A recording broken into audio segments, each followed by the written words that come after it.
Okay, well, we're going to go ahead and get started. It's just 4 o'clock now, and we'll just let people keep flowing in. Well, I just want to say hello to everyone, and thank you for joining us today. My name is John Quigley. I'm the Assistant Dean for Advancement in the College of Arts and Sciences at SU, and I want to welcome you to our Alumni Academy event this afternoon. Before we begin, I have a few brief announcements. First, I want to ask everyone to mute your microphones. This is going to ensure that everyone will be able to hear our presenters. I also want to let you know that we are recording this talk, and it will be shared on the College of Arts and Sciences website for people to view after this afternoon's presentation. If you don't want your image recorded, please feel free to turn off your video camera. Also, closed captioning services are provided for this event if you would like to use them. At this time, you can please direct your attention to the chat, where there will be additional instructions on the closed captions, as well as a few other housekeeping items. And lastly, if you have any questions for Professor Callaghan, I'm going to ask you to hold them until the end of the presentation. We hope to have a few minutes at the end for that.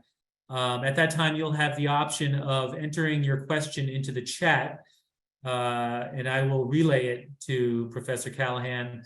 And then you'll also have the option of asking your question verbally, and to do that, you will raise your virtual hand on Zoom, and I will keep an eye on that and call on people in the order that they came in. So right now, I want to introduce our speaker for this afternoon. Professor Dympna Callaghan is a university professor and the William L. Safire Professor of Modern Letters in the Department of English in the College of Arts and Sciences. She came to SU in 1989 after completing a PhD at the University of Sussex. Professor Callaghan has published widely on the playwrights and poets of the English Renaissance and has previously served as the president of the Shakespeare Association of America.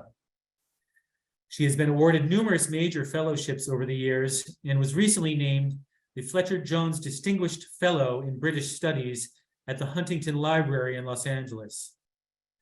Her current projects include serving as lead editor of the gender edition of the Asian Shakespeare Intercultural Archive, preparing a journal special issue on Shakespeare and contemporary relevance, and last but not least, working on a new book about Shakespeare and freedom of speech. And right now, I'm going to turn over to Professor Callaghan. Hello. Well, I'm delighted to be with you all today, and thank you for coming. And I'm recognizing a couple of faces, Nicole, in the group, so that's just lovely. Really, really delightful to see a former student. How wonderful! But thank you to everyone for coming. So I was told that, you know, that this event, what's kind of nice is to reprise the sort of experience that you had when you were here on campus, or perhaps maybe your children are here on campus, or whatever, or your spouse. But this isn't going to be quite like a class. It'll be a bit like a class, but not entirely. And I'll tell you why. Because my title, as you know, and let me see if I can move to it, is I Will Be Free in Words, Shakespeare's Women and Cancel Culture. And I am going to make an argument. And I don't typically make an argument in class. What I do is present evidence and then let people make up their own minds. But I'm not going to do that again. I'm going to argue quite strongly against cancel culture in relation to Shakespeare. So you then might expect that I'm going to do the complete opposite and say, of course, there's nothing offensive in Shakespeare. I'm not going to say that either. What I'm going to argue is that there are many different positions you can take, especially on the play that I'm going to focus on, Taming of the Shrew, because Shakespeare's Taming of the Shrew has been the object of many attacks, and one particularly significant one, especially in relation to British theatre. I am going to say that you can have different positions on it, but what you should not say is that it should be cancelled. I think that's a very, very dangerous precedent. But one of the things that I like to tell my own students very often is that drama is different from a novel for obvious reasons. But is also different insofar as it does not have an authorial point of view. So that means that, and even in novels where there is an authorial point of view, we don't necessarily correlate the identity of the author as a person who was writing the book with the point of view represented in the novel, but sometimes that is the case. But we're living in an era of tub-thumping pronouncements and dogmatic declarations, which I find problematic. While I understand the political energies behind many of these ideas, and particularly the one I'm going to talk about today is really the Me Too movement, which, you know, obviously has done many very important things in terms of bringing the abuse of women to the fore. So I'm not arguing against that movement. I'm just saying that you can't look at historical works in the past and suddenly decide that they shouldn't be read, shouldn't be performed again. That I think is very dangerous. And the play I'm going to talk about is Taming of the Shrew. And let me share my screen again. I'm not the world's most adept screen sharer, so I'll just warn you of that in advance. For those of you who are interested, this is my edition of Taming of the Shrew, which I did for the publisher Norton. This is particularly the quotation which inspired today's talk. It's from Juliet Stevenson, who is extremely influential, especially in Britain, but you know, you'll know her from movies and things here too. She said in the Times of London this year, this was a piece entitled Juliet Stevenson's Manifesto to Keep Shakespeare Alive. Let's cancel him. The actress gives her 5 rules for successful revivals of the Bard and the 2 plays that should never be performed again. Now, those 2 plays were The Merchant of Venice and Taming of the Shrew. I'm not going to deal so much with Merchant of Venice today, but I could certainly do that in the Q&A. So here she is in Truly Madly Deeply, along with Alan Rickman.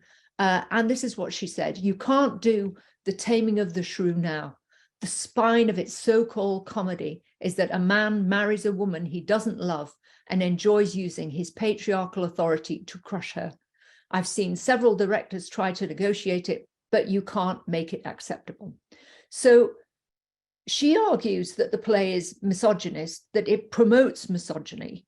I'm going to argue something different, that it promotes debate, which I think is a very different kind of thing. Now, why is the play seen to be offensive? Now, I know Nicole has read it, but some of the rest of you, it may not be close to mind. So if you've seen the movie 10 Things I Hate About You, you've got a pretty good idea of the plot, but I'll just reprise it a little bit. The story is that Baptista Minola, a merchant of Padua, which is a famous university city in the Renaissance in Italy, has 2 daughters. One of them is the beautiful and mild Bianca, and the other one, the older daughter, is the turbulent, loquacious and contrary Kate. And everyone wants to marry Bianca, but Baptista Minola, her father, there's no mother in this picture, by the way, which is very interesting and something that crops up in Shakespeare quite a bit. He says nobody can marry Bianca until Katharina, Kate, is married first. So the problem is for all the suitors who are pursuing Bianca, how are they going to get access to her unless they can somehow get rid of Kate? And so one of the suitors, Hortensio, who is not successful in the end in getting Bianca's hand, he contacts his friend Petruchio, who's come to wive it wealthily in Padua, as he says. And he says, I don't care, if she's got money, it's fine. I will marry her. And so the marriage is agreed, even though Kate appears to resist at this point. And meanwhile, her sister has been given a tutor. Both sisters are given tutors by their father, which again is kind of interesting because this is the Renaissance. Women aren't so educated, but this family, the father really cares about the education of his daughter. And the music master, the Latin master all come in, and one Lucentio comes in and disguises himself and pursues Bianca and wins her heart, and they elope toward the end of the play. Now, the main story, however, is the marriage of these of Petruchio and Kate, and that Petruchio says he will kill a wife with kindness. He is going to tame her, and that's what he does, apparently. And at the end of the play, she gives this long submission speech. So that's the rough outline. I hope it'll come clearer as I talk a little bit more. And that's especially what people have objected to, this submission speech at the end, although that's more complicated than we might imagine. So let me, I am screen sharing. Well, that's jolly good. So this is another quotation, but there have been various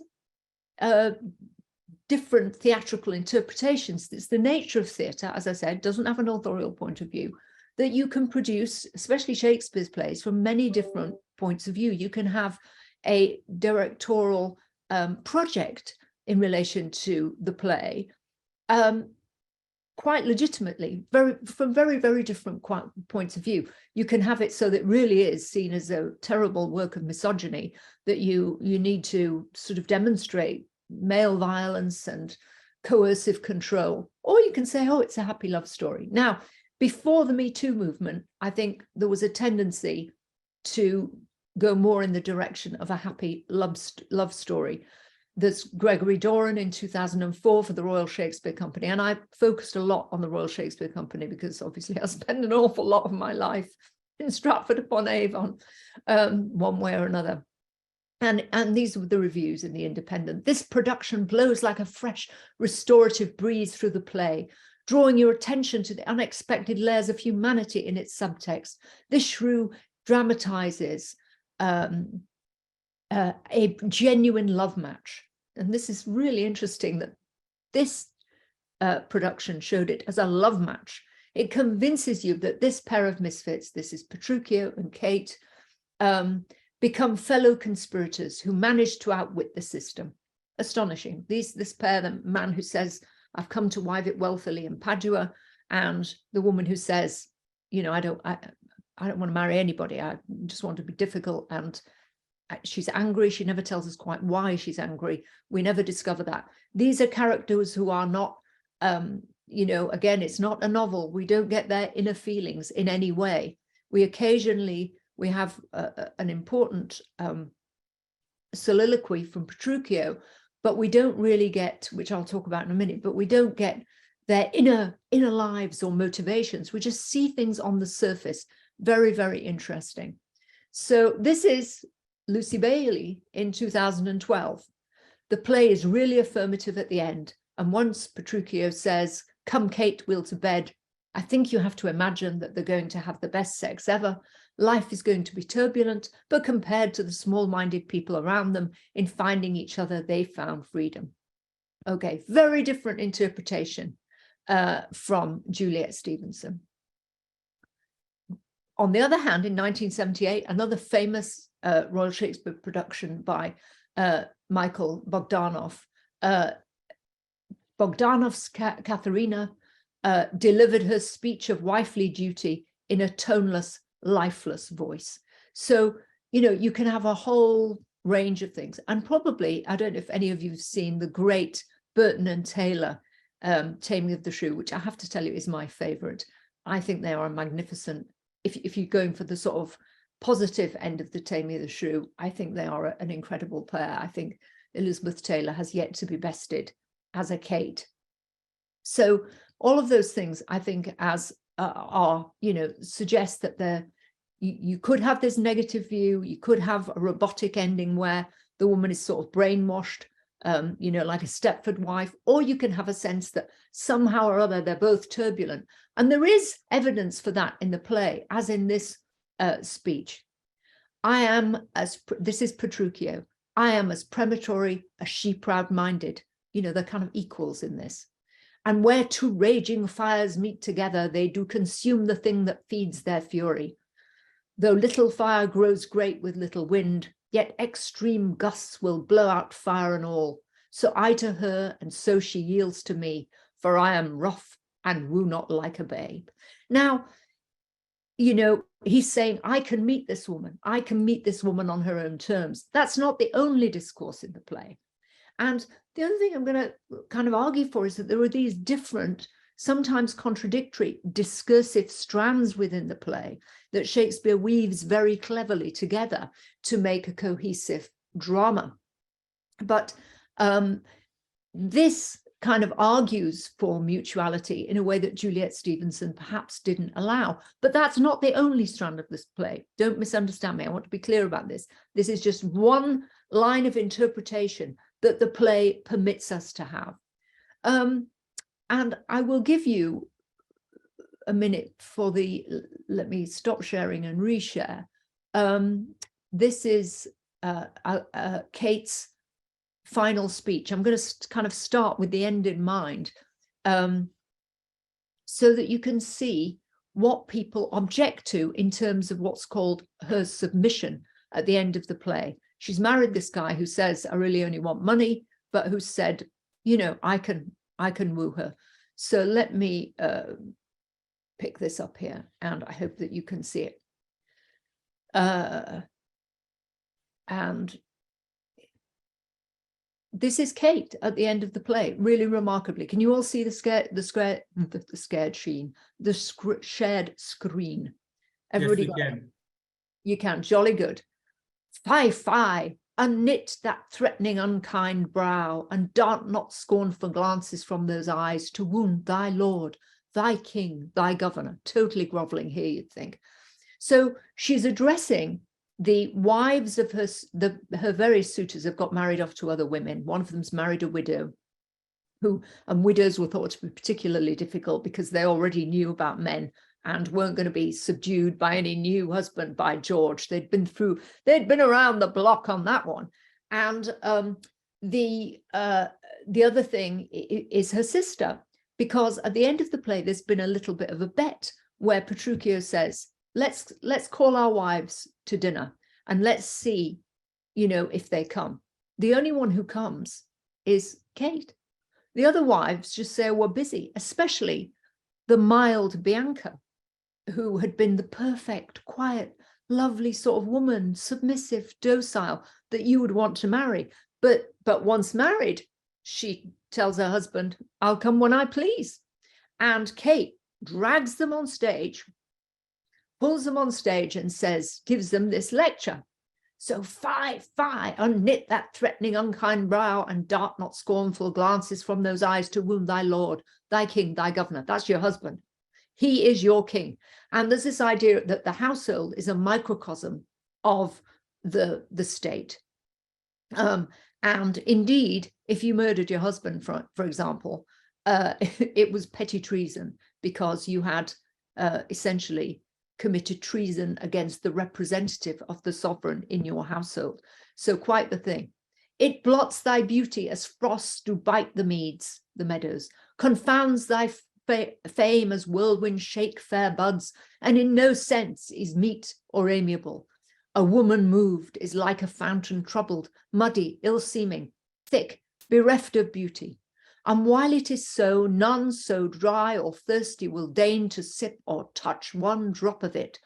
Thy husband is thy lord, thy life, thy keeper, thy head, thy sovereign, one that cares for thee, and for thy maintenance commits his body to painful labour both by sea and land, to watch the night storms, the day and cold, whilst thou liest warm at home, safe and secure and safe, and craves no other tribute at thy hands but love, fair looks, and true obedience.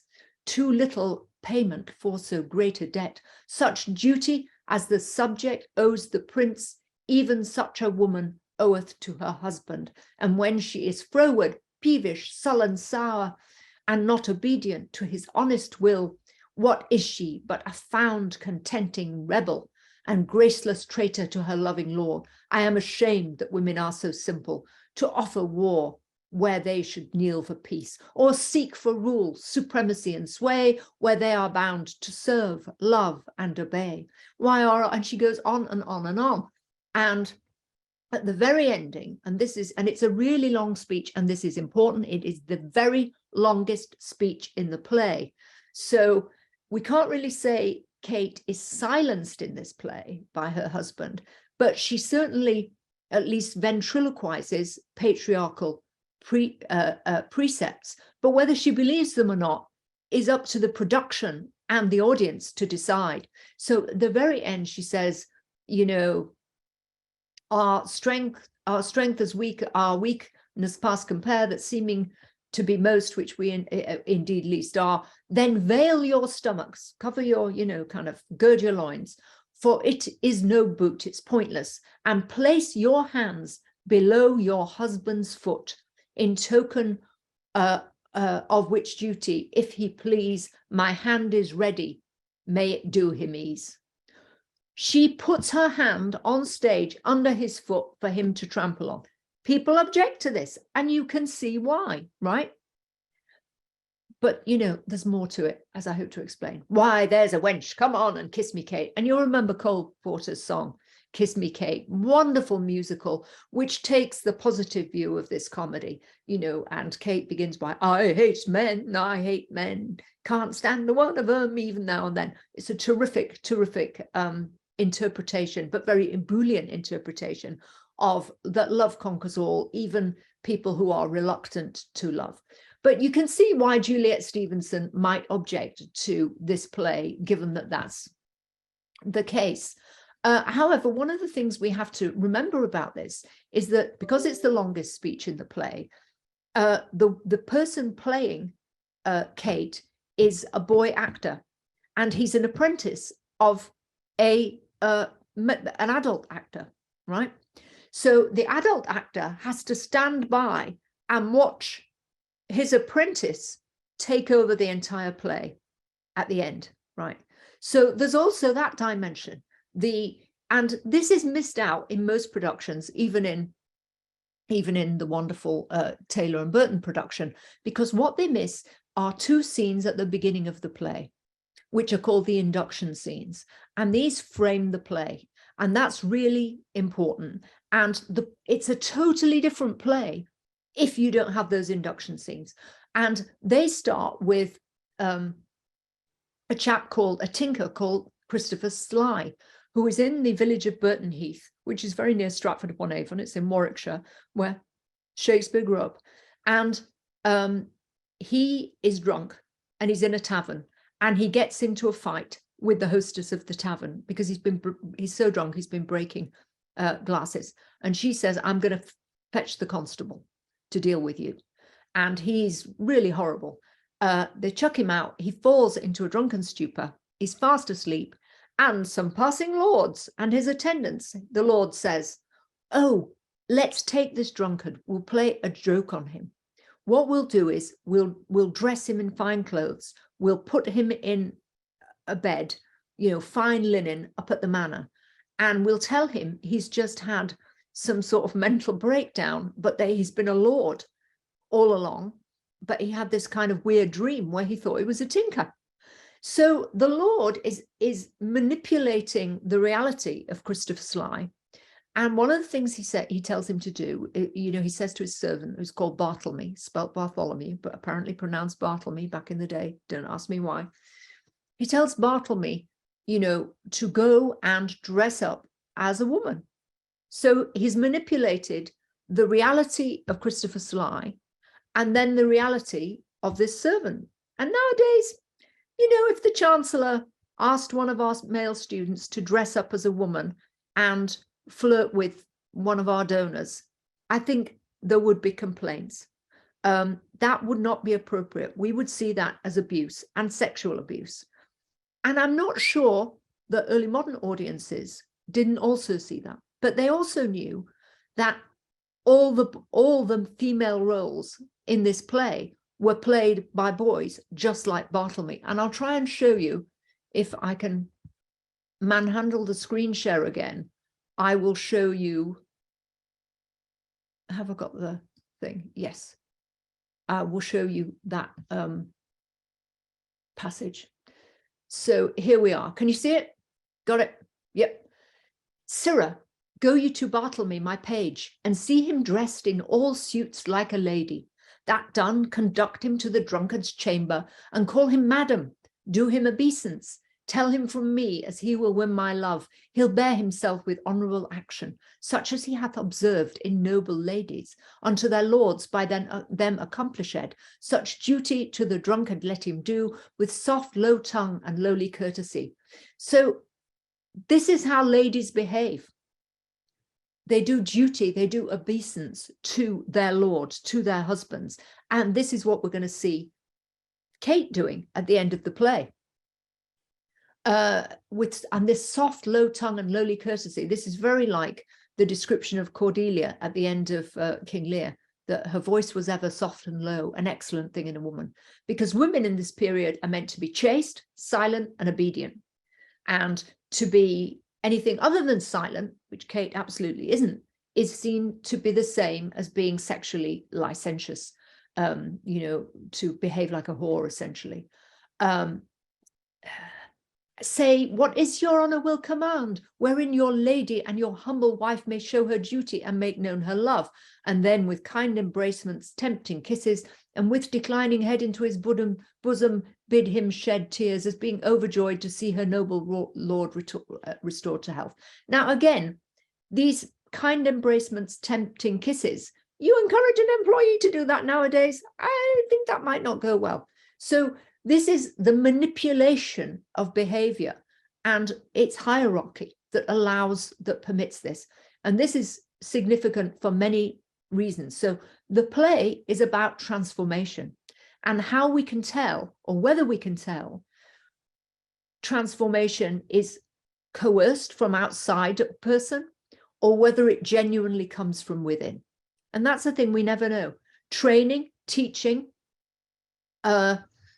and coercing, you know, are all modes, and violence are all modes of effecting transformation. And Shakespeare makes us question all of them and how they operate in this play. So that's why I keep feeling that Juliet Stevenson and the cancel culture mob on this play, at any rate, and actually not all of Shakespeare, you know, are simplifying a play that's much more complex. So, you know, he's going to be told that he's been in a coma for 7 years and now he's woken up. And then he says, I know the boy will well usurp the grace, voice, gait and action of a gentlewoman, and long to hear him called the drunkard husband.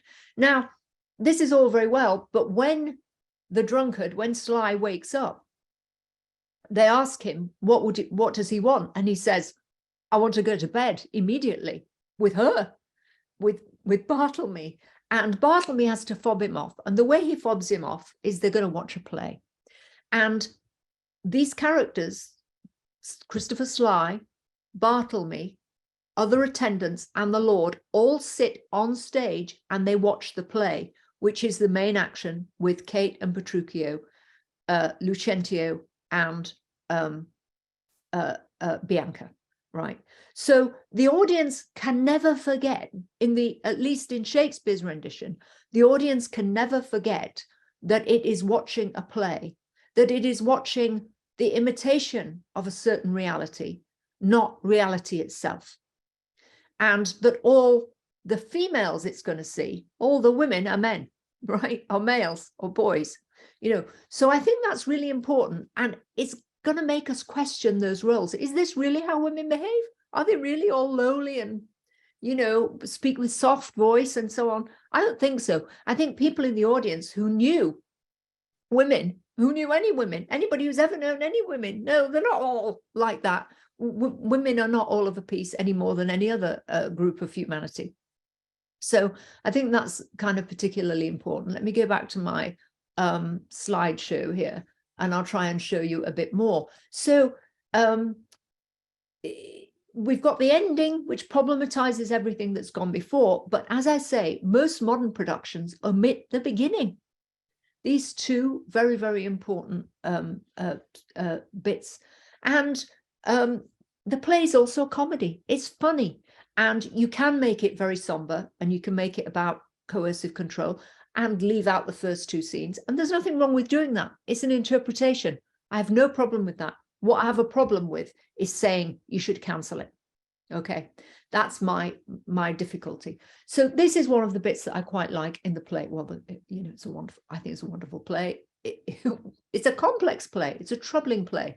Petruchio and Kate first meet, and they have this kind of quasi-sexual badinage, which was, you know, which obviously appealed to audiences. And when we think of other strong women in Shakespeare, like Beatrice in Much Ado About Nothing, these are women who aren't quiet. These are women who are talkers. They're, you know, attractive, lively women.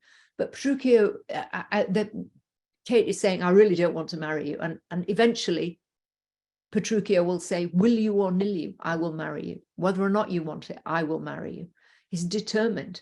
And that's overriding someone's will, which is in a sense what we saw in the class hierarchy in the induction scenes. And that's important, because that is a violation, isn't it, when you override someone's will. But whether or not Kate's will is really being overridden is a subject for debate, quite frankly. So Petruchio, this is one of the sort of lively bits of lively dialogue between them. Who knows not where a wasp does wear his sting? In his tail. Kate, in his tongue. Petruchio, whose tongue? Yours, if you talk of tails, and so farewell. What? With my tongue in your tail? Nay, come again, good Kate, I am a gentleman. I mean, this is obviously a very sexual joke, and it's a kind of flirtatiousness, depending on how it's performed. Again, you know, but I think it is inherently flirtatious dialogue, and that the audience is meant to find kind of amusing. That, I think, these instances of mutuality, of the exchange of jocular dialogue, speak against something like, again, the 2008 Royal Shakespeare production by Connell Morrison, directed by him, where he has Kate speak in a submissive and robotic way, leaving no doubt that the play's misogyny is no longer palatable to modern audiences. Wow. Modern audiences apparently find it unpalatable. Well, they haven't talked to me. So there we are, or they didn't in 2008. So very, very interesting, different kind of thing. Two different other versions. If you've seen 10 Things I Hate About You, that's a love story, as you know. But importantly, there was a version at the time. Shakespeare wasn't just, you know, coming up with this on his own. And this is the only play of Shakespeare's that we don't have a definite source for. It's really compiled of many ideas from folk culture and from a contemporary topic known as the Querelle de Femme. The Querelle de Femme was this argument about women, about what they were like. Occasionally, it was conducted like a game, and occasionally there were tracts were published which were completely misogynist, which kind of blamed everything. Women were especially blamed for the fall of humanity from Eden, because Eve, she'd taken the apple, and that, you know, ruined everything. So everybody blamed her, and all women were, you know, conventionally thought to be daughters of Eve. That was the myth. But obviously that cultural concept and the lives of people often don't quite gel together. So I think that's interesting. So before Shakespeare's play, there was a play called A Pleasant Conceited History of the Taming of a Shrew. And that play differs in many ways from Shakespeare's, but it did have the Christopher Guy kind of character. And at the end, you know, in Shakespeare, he never wakes up. We never return to that induction scene. They're there on stage still as the audience, but we never return to what happens to Sly. But in that version, we did. And Sly wakes up and says, now I know how to tame a shrew when I get home. I've learned the lesson. I can do this when I get home with my wife. But that's not what happens in Shakespeare. And then sometime after Shakespeare, you know, probably about 20 years later, in 1611, John Fletcher's play, The Woman's Prize, turns the tables and has Kate is dead by this time, and Petruchio remarries a woman called Maria, and Maria tames him. And that's what that play is about. So this is a cultural conversation. It's not a tub-thumping argument that women should be submissive. but it does represent in important ways misogynistic ideas in the period. It interrogates hierarchy and the way that those in power inflict their will upon others in a way that constitutes a violation, whether in terms of class or in terms of gender. So very, very important. Now, I'm going to commend to your attention, I'm going to say that we still have this debate about women. And this is Hélène Perret's movie, Netflix, watch it if you can. Je ne suis pas un homme facile, I'm not an easy man, where the male protagonist wakes up in the street to find himself in a world where women are in charge. And it's comic because it involves the reversal of power that was also the case in Shakespeare's comedies. If you think about Twelfth Night or As You Like It, often what happens is the women are on top in comedy. Men in tragedy, women in comedy, that there's a reversal of power. It's a temporarily inverted world, the contra mundi, it was called. So, and I think you'll be amazed, you'll think, how could that, in our days of equality, how could gender equality, how could a movie that inverts the gender power be significant? But I think you'll find it's very funny and very interesting. Now, back to the Royal Shakespeare Company, the Black British director Justin Audibert did the most recent production, and what he did, he didn't have the inductions scenes, but what he did was change the genders of all the characters, which is kind of confusing. So we have Petruchia rather than Petruchio, so Petruchio is a woman, is played by a female actor, and Katharina in his production is played by a man. So that's his way of trying to negotiate what, Juliet Stevenson said she's seen many directors try and negotiate the gender politics of this play, and she hadn't seen any of them successful, but this is Audibert's version, and people did enjoy it. So this is Petruchia, and this is poor Kate being manhandled, and this is Bianco rather than Bianca, a sort of pretty young male actor. Now, in a way, this kind of relates to the theme, an important idea in the period, and one that, as I say, Shakespeare reprises in his comedy, of the woman on top. And this is Phyllis, who was the wife of the Greek philosopher Aristotle. And the joke was that if you let women be in control, they would just take over. They'd be like Phyllis, who was thought to ride around on her husband Aristotle's back with a what do you call it, not a harness, but a bit in his mouth. Poor Aristotle. So here he was, the great reasoning, figure of Western culture, but he was completely subjugated by his wife. And that was funny, but it was also meant to be a warning, and that's significant. And I don't want to underplay the degree to which women were controlled in the period, and this is the Skull's Bridle, and you can find these in museums up and down England. This was also used in the Americas in the subjugation of slaves, where women who were too loquacious, too mouthy, spoke back, spoke up, spoke out, spoke back, talked back, they would have the Skull's Bridle put upon them. There were also ducking stools, where you'd chuck people in the river and nearly drown them if they'd been too loud, women who were too loud or argumentative, or so those are also real elements of the culture, and I do not wish to underplay those. I just think that in a comedy, those aren't the elements that are necessarily to the fore.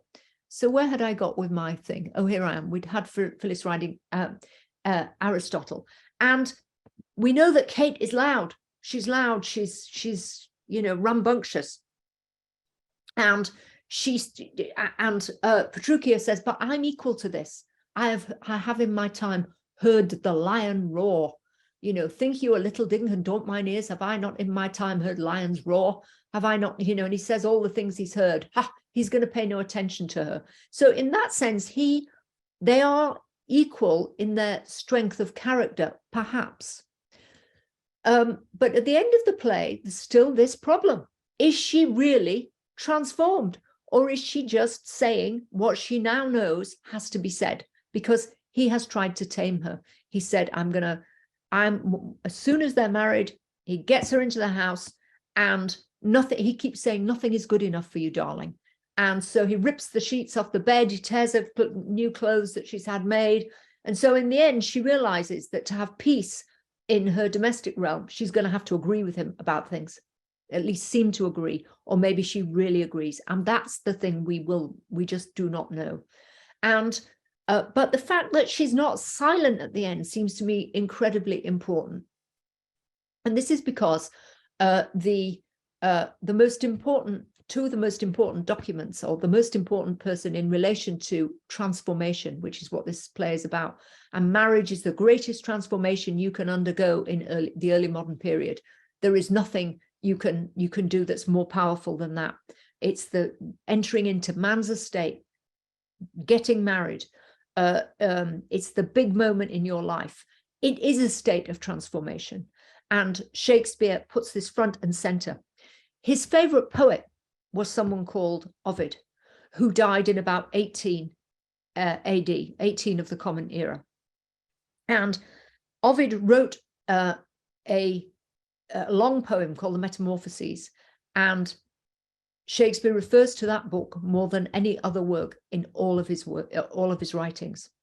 And his great rival, and we think at times collaborator, Christopher Marlowe, translated Ovid's love poems as well. And there is a moment in Ovid's elegies where Ovid, the poet, strikes his beloved. And this is what we're told. If I can just share this. Oops. No, I've done the wrong thing. Beg your pardon. I'll read it to you. She nothing said, pale fear her tongue had tied, but secretly her looks with cheeks did trounce me, her tears she silent guilty did pronounce me. So this is this woman who's silent after having been assaulted by her lover. So very important kind of context for the play. I'll just whip through the rest of my screen sharing if I can not mess it up this time. Here we go. So that's Marlowe. And then, but we also have Kate say one of the most important speeches, I think, in all of Shakespeare, where she insists on her right to speak. And then at the end of the play, even though she gives this supposed submission speech, she is speaking. And furthermore, that speech is from the Book of Common Prayer, and everybody in the audience would have recognized it. It referred to the marriage service. So it's not her authentic speech, but it is the argument of the Church of England about what you're supposed to say when you get married, right? And that the rights and duties of spouses were supposed to be reciprocal. But in the early modern household, there was only one pair of trousers, and that was the man's. So this is Kate in Act 4, where she's still trying to figure out how she can speak or how she can retain her personality while having a successful marriage. Why, sir, I trust I may have leave to speak, and speak I will. I am no child, no babe. Your betters have endured me, say my mind, and if you cannot, best you stop your ears. My tongue will tell the anger of my heart, or else my heart concealing it will break, and rather than it shall, I will be free even to the uttermost, as I please in words. Very powerful. If you cancel this, you're not going to hear that speech. This is the shrew, little rodent, makes a lot, it doesn't loud, but it makes an annoying squeak, but you can still stomp it dead. And you can't really tame a shrew, right? Because they're wild animals. This is St. Paul's letter to the Ephesians. Wives, submit yourselves to your husband. Very important idea in the period. And that, again, undergirds the discourse of submission. The play really doesn't take us definitively in that direction.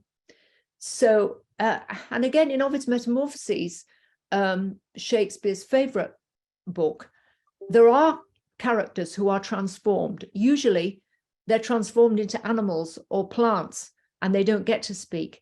One person gets transformed back into a human. She's been raped by Jove, again, this powerful figure, who transforms her reality, and often does it by rape, uses his power against her will. It's a violation. It's hierarchy. It's a violation.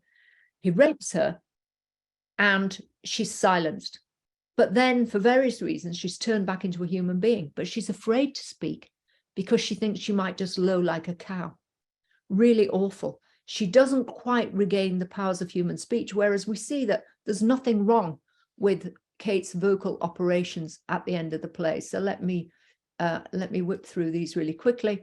And this is another thing. The reason why Io is significant, these figures from the Metamorphoses, is that they're all mentioned in the introduction to the play, in that beginning set of scenes that I talked about. So, and I just want to end with this. This is from the translator of Golding's Metamorphoses, where he says, look, at the end of the book, he says, I don't want you to think that I'm recommending the rapes, the murders, the horrible things that happen in this book. You know, and this is what he says: another being more severe than wisdom doth require, beholding vice to outward show, exalted in desire, condemneth by and by the book and him that did it make. And when I first read this as a student, I thought, this is ridiculous. You know, who is condemning the book? And, you know, there's these crazy Puritans, but it couldn't happen nowadays. But lo, we have Juliet Stevenson and others saying, you know, I want to condemn the book and him that did it make, with something like Taming of the Shrew. And that's the piece I'm arguing against. Not that we can't have very diametrically opposed interpretations of this play. I think Shakespeare encourages that.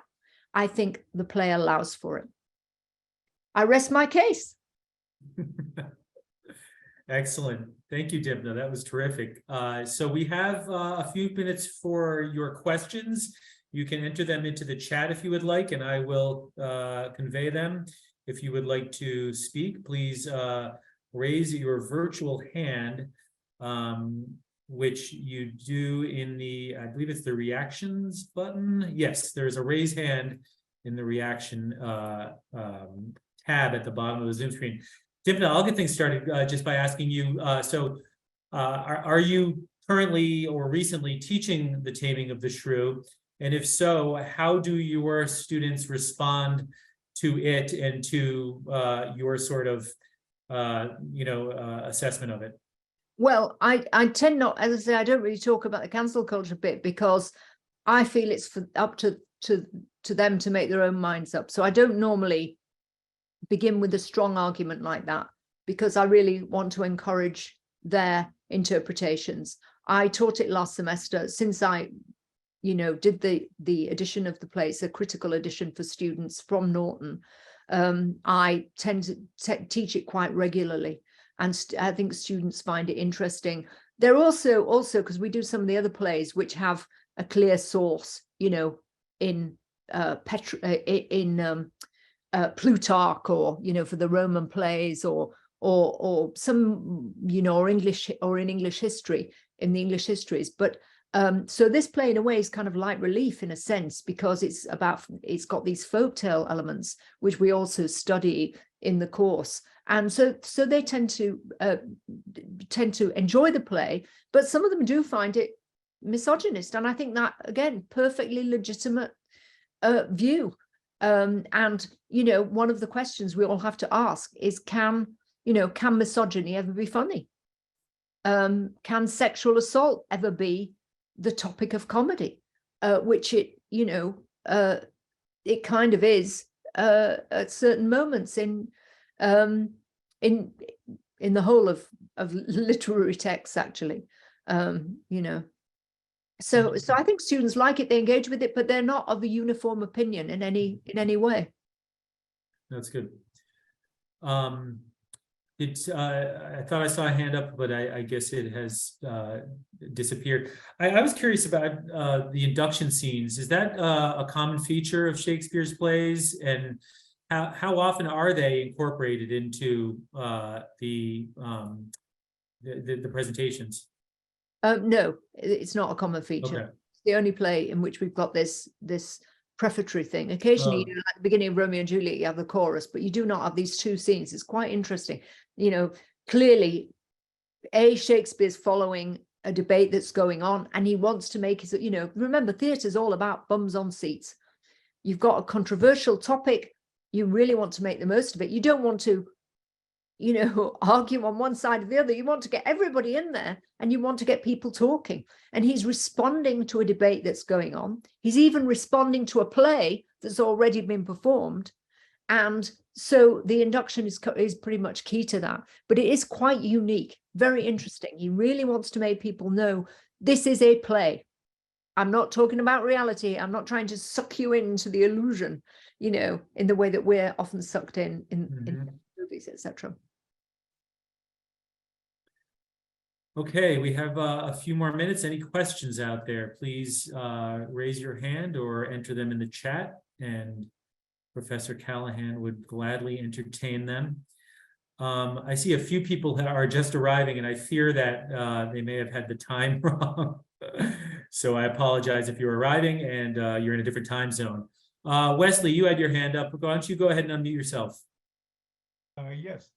I mean, this has been a great discussion. I was wondering, though, why you thought the Elizabeth Taylor, Richard Burton rendition was the best. What was so striking about their performance together as a team? Well, yeah, I mean, I love Elizabeth Taylor and Richard Burton. I think they're both very good actors, but also I love the kind of Hollywood backstory of it. It's directed by Franco Zeffirelli, and who was a very able director, and it's overtly comic. It's really knockabout. It's not trying to go deep, and I think that works. I'm not saying it's the best, kind of interpretation, whatever that would be, but as a movie, I really enjoyed it. I also really enjoyed 10 Things I Hate About You, which I probably shouldn't say as a Shakespeare professor, but I totally loved it. And I think that especially that Liz Taylor, that they're, the off stage, they had this kind of fiery marriage as well. I mean, I think they got divorced, didn't they? A couple of times, maybe. So, the sense of marital disharmony and turbulence carried on in their on-screen personas, I think. And I just think Elizabeth Taylor really gets that sense of she's beautiful, she's fiery, she's difficult, and yet, and he's difficult. And somehow or other, you can see that they make a match in some way. So for me, that kind of works. But it's also just sheer fandom on my part. Hollywood. I love those sort of old Hollywood movies. We have a question in the chat. The person says, I gather your argument is that Shakespeare should not be canceled and none of his plays should be off limits for modern productions. I'm wondering if that is particular for Shakespeare, or is it a general principle? Can you think of a play by another author, or imagine a play that you would say should never be produced? Oh, wow. That is a great question. I could imagine. I mean, I don't think I'm not a believer in censorship, actually. At all. I can think of, not a play particularly, but say David Duke wrote a novel, who was the head of the Ku Klux Klan at one point. And he wrote a novel in which he pretended to be somebody of African descent. And I found this, and the contents of the novel were reprehensible, but do I think things should be censored? No. It was rubbish. It sank to the, people don't know about it. I only know about it because I've done work on, something related. So there are things I think I don't particularly, I don't want Mein Kampf by my bedside, but I don't think that you can ban it, although it's banned in Germany, for instance. I mean, it's difficult territory, and there are things that people find offensive, but of things that are offensive in this world, the Taming of the Shrew, really, of the awful, horrible things that people say, and I certainly believe in, we have restrictions around slander and libel and racist speech and so on. But when we start digging up 400-year-old works and expecting them to meet the standards of our own moment, or even actually that's not even true in relation to the Taming of the Shrew. People just haven't read the play properly. It's more complicated than that. But it's also the truth that anybody from the past, you can't dig them up and think that they will share our values. So I can think of works that I would not wish to see, disseminated widely. I don't think they would be, but not particularly literary works. And the odd one I can think of I can only think of that example. I think when you censor things, you kind of give them, people get curious about them, right? Like the Pope's list of, I don't know if the Pope still has a list, of sort of books that you weren't meant to read, and all kinds of weird things got on them. And I remember when I was a kid, we were always fascinated to know what they were and find out why they'd been banned. So banning books, never a good idea, I think. And certainly banning Shakespeare, completely crazy, I'll be frank. Barbara had a question about the performance aspect of all this. So much about words can be changed through intonation, body language, sarcasm especially. Could the way the words are spoken change the meaning? Do we clearly know the intent? Oh, we do not know the intent. That's the point. I mean, there isn't a clear authorial intent. Shakespeare doesn't want us to have one. He's a dramatist. He is not writing, a political speech denouncing or denouncing any particular kind of behavior, nor is he wishing to promote other kinds of behavior. We can't read the play in that way. And absolutely, sarcasm, humor, directors can do this anyway. I mean, really and truly, it's not wrong to have it, to have Kate like a Stepford wife who's been brainwashed. That's an interesting interpretation. And usually that kind of a performance requires the removal of the induction scenes, but that's perfectly fine. Have it as a knockabout farce. You can also do that. There's enormous latitude here. And Shakespeare gives actors latitude, I think. I don't know if you're in the theatre yourself, you might have something to say about that. But absolutely, the actor has a great deal of power in terms of how to embody and vocalize all this. Marilyn asks, I see Kate as having us on in that last speech, and that Petruchio knows that full well and enjoys it. What do you think of that interpretation? I think that's a perfectly legit one. And in fact, a number of productions have a wink at the end. As, to say, this is just how I'm saying it. So you can have it, one of Shakespeare's plays was called As You Like It, another called Twelfth Night or What You Will. And I think he really meant it. That especially with the comedies, that you can do an enormous amount. You can take it any way you want. And then Anita ties this into today's, this situation with book bannings and so forth, and asks, what about the banning of books today? Doesn't this connect to a banning of the Taming of the Shrew? Yeah, I think it does actually. All kinds of things now are being prohibited, and from the right and from the left, disturbingly from the right, in my view, and where, there's endeavors to control what books people can read, that now Toni Morrison, the magnificent Toni Morrison, Nobel Prize winning Toni Morrison shouldn't be taught in schools. It's just crazy and reprehensible. And so that is awful, but you also get some of it from the left, where things aren't, I've heard Shakespeare condemned as a white imperialist colonialist, which is kind of crazy because the empire hadn't exactly got going when he was alive. You can certainly say those discourses might be present or incipient in works, but I don't think you can then attribute these things to their authors. I think that's silly. Okay, well, we are just up on 5 o'clock. Let me make a couple of quick announcements. So for those of you who arrived late, we apologize.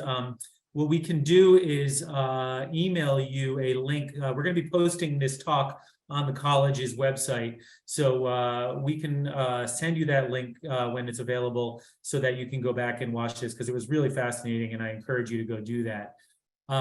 So there's that. And I think Liz is going to put a note in the chat where you can actually email her directly and request the link to watch the talk.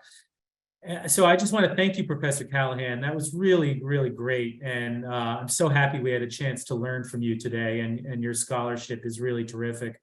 And I want to thank all of you for joining us today for the Alumni Academy. Keep an eye out. We're going to send out an invitation soon for our next one. We're going to be celebrating the 150th anniversary of the Hall of Languages. And we're going to have a historian come in and do a presentation on the history of this iconic Syracuse building. So keep an eye out for that. And with that, I am going to say thank you once again for joining us. We hope to see you soon. And that will conclude our presentation for today.